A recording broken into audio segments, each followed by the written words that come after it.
दोस्तों नमस्ते, मैं योगेश माने आप सबका इग्नाइट में स्वागत करता हूं। दोस्तों जीपीएससी की तरफ से एआईएमयू की वैकेंसीज निकल चुकी है।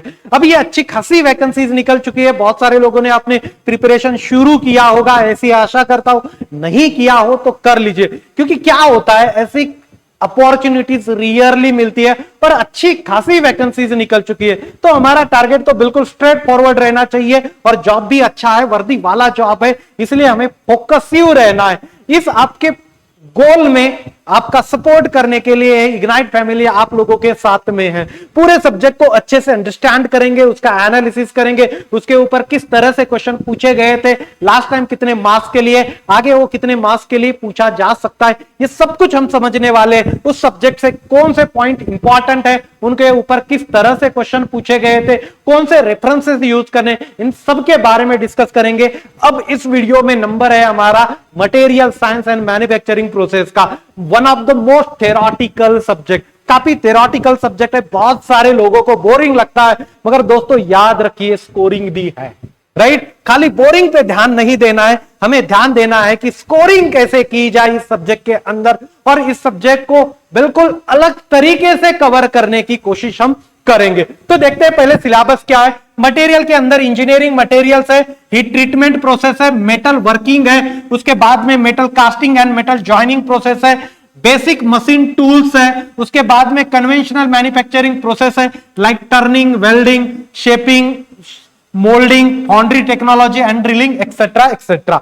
अब देखो इसका प्रीवियस ईयर एनालिसिस करेंगे तो 34 क्वेश्चंस आए थे आउट ऑफ 300 2016 में, और वही नए 28 क्वेश्चन आए थे आउट ऑफ 300 2019 में। 2021 में पैटर्न चेंज किया गया और टेक्निकल क्वेश्चन बने 125, उसमें से लगभग 21 आपके मैन्युफैक्चरिंग और मटेरियल से आए थे। एक दो क्वेश्चन इधर उधर हो सकता है, क्योंकि कुछ क्वेश्चन का स्कोप बना रहता है कि वो 2-3 सब्जेक्ट में एडजस्ट हो जाए। जैसे कि कोई आईसी इंजन का सवाल ऑटोमोबाइल का भी हो सकता है, क्लियर। कोई सवाल आपका आईसी इंजन का है, जैसे कि कनेक्टिंग रॉड की मैन्युफैक्चरिंग प्रोसेस कौन सी है, कोई चाहे तो उसको मैन्युफैक्चरिंग में भी रख सकता है, कोई आईसी इंजन में भी रख सकता है। तो 2-3 क्वेश्चन का इधर उधर एडजस्टमेंट हो जाता है। अब एक्सपेक्टेड कितने क्वेश्चन है हमारे एग्जाम में, तो अराउंड 18 क्वेश्चन आप एक्सपेक्ट रख सकते हो। तो इसमें से आप टारगेट कितना रखना चाहिए दोस्तों, 2 क्वेश्चन छोड़ दीजिए। उठपटांग क्वेश्चन आए, कोई उठपटांग मटेरियल आया, समझ लीजिए 18 क्वेश्चन आपके एग्जाम में पूछे गए, तो उसमें से आप 16 क्वेश्चन को स्कोर कर सकते हो। तो बोरिंग नहीं, स्कोरिंग बनाओ इसमें, क्लियर। तो आगे चलते हैं। अब समझिए कि क्वेश्चन किस चीज पे पूछा जाता है। पहले मटेरियल को उठाते हैं। मटेरियल को जब उठाएंगे, सबसे पहले क्रिस्टल स्ट्रक्चर, किस मटेरियल का क्रिस्टल स्ट्रक्चर कैसा है, बीसीसी, एफसीसी, एचसीपी, राइट। अलग अलग क्रिस्टल स्ट्रक्चर्स है, इनके एग्जांपल सबसे पहले बहुत पॉपुलर क्वेश्चन है, राइट। आपको पूछेंगे जिंक कौन सा, जिंक का क्रिस्टल स्ट्रक्चर कैसा है, एल्युमिनियम का क्रिस्टल स्ट्रक्चर कैसा है, क्लियर। फिर उसके बाद में इनका एटॉमिक पैकिंग फैक्टर पूछेंगे, number of atoms in unit cell पूछेंगे, क्लियर। तो ये लैटिस पैरामीटर और एटम रेडियस के बीच के रिलेशंस पूछे जाएंगे। एटॉमिक पैकिंग फैक्टर जैसे सवाल रिपीटेडली पूछे जाते हैं, एग्जांपल्स रिपीटेडली पूछे जाते हैं। कितने नंबर ऑफ स्लिप प्लेन्स है, यह सवाल आपको पूछा जाएगा, क्लियर। फिर उसके बाद में मिलर इंडाइसेस के बारे में पूछा जाएगा, उसके प्रॉपर्टीज के बारे में पूछा जाएगा, राइट। तो ये चीजें बेसिक से सवाल बनते हैं और इस टॉपिक पे भर भर के सवाल पूछे जाते हैं। फिर उसके बाद में आयन कार्बन डायग्राम के ऊपर फेराइट क्या होता है, ऑस्टेनाइट क्या होता है, right. Eutectic reaction, peritectic reaction, eutectoid reaction, इनके आउटपुट्स क्या है, राइट। यूटेक्टॉइड में आपका सॉलिड किसमें कन्वर्ट होता है, राइट। लिक्विड कहां कौन सा कन्वर्ट होता है, फिर उसके बाद में कौन से फेज में कौन सा स्ट्रक्चर बनता है, राइट। ये आपको पता होना चाहिए। कितना कार्बन कहां डिसॉल्व होता है, ये आपको पता होना चाहिए। आपको हमेशा याद रखना है, आयन कार्बन डायग्राम बहुत इंपॉर्टेंट बनता है, राइट। 2-3 बार ड्रॉ करके देख लो जब तक वो करेक्ट ना बने। और कभी भी ऐसे एब्सेंट माइंड में बैठे हो, एब्सेंट माइंड में, बिल्कुल एब्सेंट माइंड में बैठा हूं, दिमाग में ख्याल भी नहीं है पढ़ाई का, एक पेज निकाल लो और आयन कार्बन डायग्राम ड्रॉ करके देखते जाओ, बहुत सारी चीजें क्लियर होती है। और आपके पर्टिकुलर आपके एग्जाम में आयन कार्बन डायग्राम के ऊपर बहुत सारे सवाल पूछे गए हैं। फिर उसके बाद में हीट ट्रीटमेंट की अलग अलग प्रोसेस है, एनेलिंग, नॉर्मलाइजिंग, हार्डनिंग, राइट। फिर उसके बाद में सरफेस हार्डनेस की प्रोसेसेस, अलग अलग प्रोसेसेस है, राइट। आप एनेलिंग में मटेरियल को फर्नेस के अंदर कूल करते हो या फिर उसको एयर में रख के कूल करते हो, राइट। एनेलिंग करने के बाद शेप क्या होगा, बेनाइट क्या हो, कोर्स परलाइट क्या है, फाइन परलाइट क्या है, ये सभी चीजें आपको पूछी जाती है। क्लियर। तो आपको यह भी याद रखना है कास्टिंग के बाद कौन सी हीट ट्रीटमेंट प्रोसेस होती है, यह भी आपको याद रखना है। फिर उसके बाद में ferrous and non ferrous material, cast iron, अलग अलग टाइप के कास्ट आयरन है, उसमें कार्बन किस फॉर्म में प्रेजेंट रहता है, राइट। मशीन टूल्स के मशीन जो है उनके बेड किस कास्ट आयरन से बनते हैं।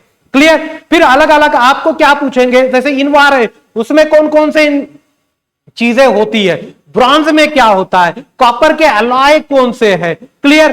फिर उसके बाद में कुछ मॉडर्न अलॉयज आ चुके हैं, उनके बारे में आपको पूछा जाएगा। क्लियर। कौन सा मटेरियल किस अलॉय से बनता है, जैसे कि मेजरिंग जो इंस्ट्रूमेंट होते हैं वो इनवार से बनते हैं, इनवार में क्या चीजें हैं, राइट। ये पूछा जाएगा। मतलब आपको फेरस नॉन फेरस मटेरियल सबको, अब मीडियम कार्बन स्टील में कितना परसेंटेज कार्बन का रहता है, हाई कार्बन स्टील में कितना परसेंटेज कार्बन का रहता है, हाई कार्बन स्टील से एप्लीकेशन क्या है, राइट। कटिंग टूल किस मटेरियल से बनता है, ऐसे क्वेश्चंस आपको भर भर के पूछे जाते हैं। आप बोलोगे सर इसके लिए रेफरेंस कहां है, देखो मैं इन मटेरियल के फेरस नॉन फेरस मटेरियल के इनफैक्ट आपको पूरे मटेरियल साइंस के लिए आप प्रीवियस ईयर ईएसई के सवाल लगाइए और थ्योरेटिकल सवाल, ज्यादा न्यूमेरिकल पूछे मटेरियल साइंस में नहीं जाते आपके एग्जाम में, ईएसई के प्रीवियस ईयर सवाल करिए आप। थ्योरेटिकल सवाल है, बहुत ही बेहतरीन सवाल है, याद रखिए। प्रीवियस ईयर ईएसई के सवाल करोगे ना तो हो सकता है कि आपके एग्जाम में जो कोई मटेरियल का क्वेश्चन आए वो वहीं से उठा के डाल दिया जाए। क्लियर। तो वो क्वेश्चन लगाना मत भूलिए। फिर उसके बाद में पॉलीमर पे भी प्लास्टिक्स जो अलग अलग थर्मोसेट, थर्मोप्लेट्स, उनके ऊपर सवाल पूछे जाते, उनमें भी अलग अलग टाइप है, उनका एप्लीकेशन, उनके बारे में भी सवाल किए जाते हैं। फिर उसके बाद में मेटल कटिंग के ऊपर सवाल आता है। चिप्स आपको पता है कि ब्रिटल मटेरियल है, उसमें चिप्स कैसे बनते हैं, कंटिन्यूअस बनते हैं या डिसकंटिन्यूअस बनते हैं। डक्टाइल मटेरियल, उसमें चिप्स किस टाइप के बनते हैं। टूल इक्विवेलेंस क्या होता है, उसके बाद में टूल लाइफ के बारे में सवाल पूछा जाता है। VT/N जो इक्वेशन है उसके बारे में सवाल पूछा जाता है। मशीनेबिलिटी के बारे में सवाल पूछा जाता है। क्लियर।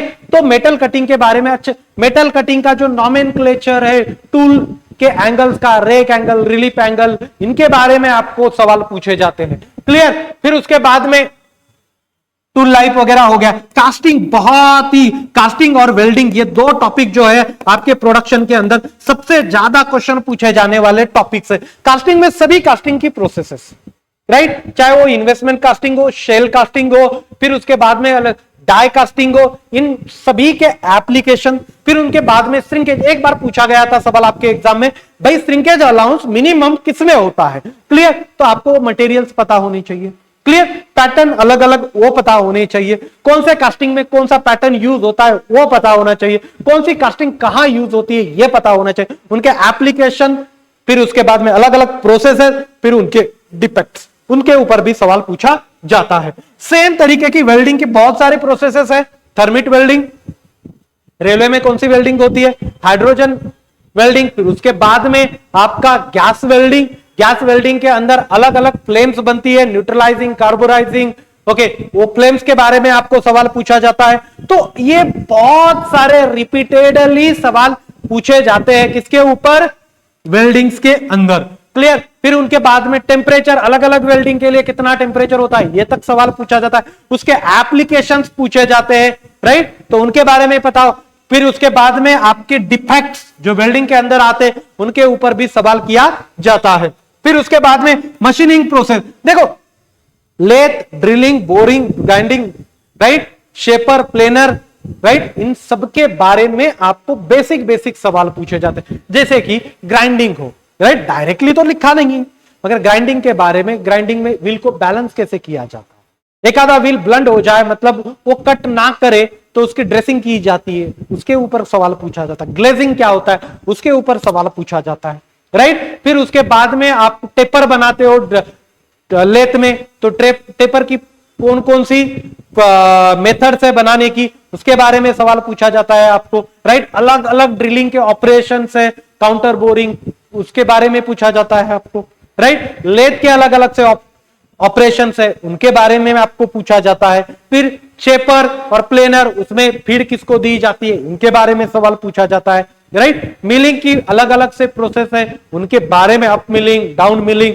इनके बारे में सवाल पूछा जाता है। क्लियर। तो ये भी प्रोसेसेस आपको पूरी अच्छे से कर लेनी है। जिग एंड पिक्चर पे भी सवाल पूछा जाता है दोस्तों, राइट। में फिर उसके बाद में metal forming process, high energy rate forming, उनके बारे में सवाल पूछा जाता है। फोर्जिंग के ऊपर सवाल पूछा जाता है। फोर्जिंग में अलग अलग सी प्रोसीजर है, उनके बाद उनकी सीक्वेंस के बारे में आपको पूछा जाता है। फिर गटर क्या होता है, फ्लैश क्या होता है, इनके बारे में सवाल पूछा जाता है। फोर्जिंग के एप्लीकेशन, कौन सी चीज फोर्जिंग से बनती है, इनके बारे में सवाल पूछा जाता है। फिर रोलिंग के बारे में, एक्सक्लूजन के बारे में, पैक रोलिंग क्या होती है, इंपैक्ट एक्सक्लूजन क्या होता है, इनके बारे में सवाल पूछा जाता है, राइट। फिर पंचिंग क्या होती है, फिर उसके बाद में ब्लैंकिंग क्या होती है, सीट मेटल वर्किंग के बारे में आपको सवाल पूछे जाते हैं। तो आपको पूरा, फिर उसके बाद में नॉन ट्रेडिशनल मशीनिंग के बेसिक के बारे में भी आपको पता होना जरूरी है, उसके ऊपर भी सवाल पूछे जाते हैं। तो पूरा आपको कम से कम समय के अंदर जो जो टॉपिक इंपॉर्टेंट है उसके बारे में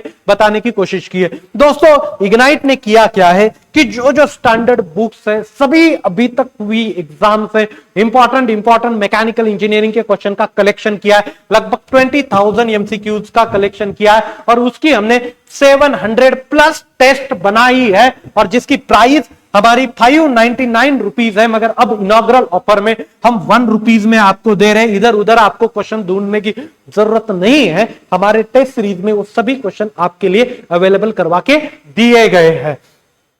अब देखिए, हमने 125 मार्क्स का 125 जो क्वेश्चन आने वाले हैं पार्ट ए में, उसके लिए हमने लगभग 90% डिस्काउंट में एक बैच लॉन्च की है जिसकी price only 999 rupees plus GST है। क्लियर। अब आप बोलोगे सर इसमें पढ़ा कौन रहा है? धनंजय कचाले सर हमारे डायरेक्टर 2 बार यही एग्जाम निकाल चुके हैं और एक्स एग्जीक्यूटिव इंजीनियर है ओएनजीसी के, जिनका एमटेक एनआईटी नागपुर से हो रखा है। दूसरा, मैं योगेश माने 2 बार यूपीएससी इंजीनियरिंग सर्विसेज का इंटरव्यू दे चुका हूं, बहुत सारे एग्जाम्स मैंने रिटर्न क्लियर कर चुका हूं। गेट एग्जाम तो हर साल देते रहते हैं, अच्छे से क्लियर भी कर लेते हैं। एमटेक एनआईटी त्रिची से हूं, पीएचडी भी वहीं से परस्यूइंग हूं।